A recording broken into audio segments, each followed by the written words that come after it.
আসসালামু আলাইকুম এভরিওয়ান। আজকে আমি আপনাদের দেখাবো আমার পিছনে দেখতে পাচ্ছেন যে একটি লেবু গাছ এবং অসংখ্য লেবু আছে। ক্যামেরাটা সামনে নিয়ে আসো দেখাই। এখানে অসংখ্য লেবু আছে এবং এই লেবুর আসলে গুণাগুণ সেটা নিয়ে একটু কথা বলবো।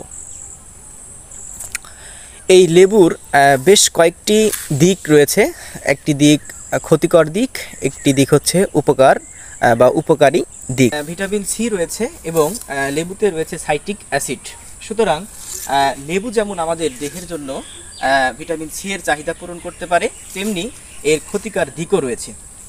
অতিরিক্ত লেবু খেলে আমাদের কী কী সমস্যা হতে পারে? প্রথমত, অতিরিক্ত লেবু খেলে যে সমস্যাগুলো হয় সেটা হচ্ছে যে দাঁতের যে এনামেল আছে সেগুলো খুব দ্রুত নষ্ট হয়ে যেতে পারে। এবং আরেকটি দিক আছে, সেটা হচ্ছে যে অতিরিক্ত লেবু খাওয়ার কারণে যাদের প্রেশার আছে, হাই প্রেশারের যারা রোগী, তাদের ক্ষেত্রে এটি খুবই ভয়ানক পরিস্থিতি তৈরি হতে পারে। সুতরাং অতিরিক্ত লেবু না খাওয়া উচিত। এবার আসুন এর উপকারী দিক নিয়ে কথা বলি। লেবুতে সাইট্রিক অ্যাসিড রয়েছে এবং ভিটামিন সি রয়েছে। ভিটামিন সি আমাদের দেহের জন্য খুবই একটি উপকারী উপাদান, যেটা আমাদের দেহে প্রয়োজন।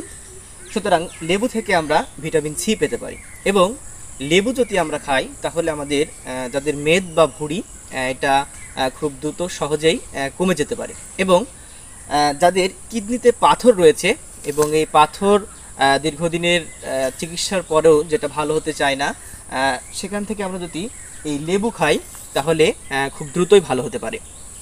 এবং যাদের হজমের সমস্যা হয়ে থাকে তারাও এই লেবু খেতে পারেন। এবং অনেক সময় খাবার এর গোলযোগের কারণে পেট ফুলে, এটা হচ্ছে যে যদি লেবু আপনারা হচ্ছে যে বাড়িতে এক টেবিল হচ্ছে যে চিনি এবং হচ্ছে যে লেবুর রস, এটা যদি মিক্স করে খান তাহলে হচ্ছে খুব দ্রুতই এটা সেরে যেতে পারে। সুতরাং লেবুর গুণাগুণ দিক নিয়ে কথা বললাম আজকে, এবং এর অসংখ্য দিক রয়েছে সেটা নিয়েও কথা বলবো।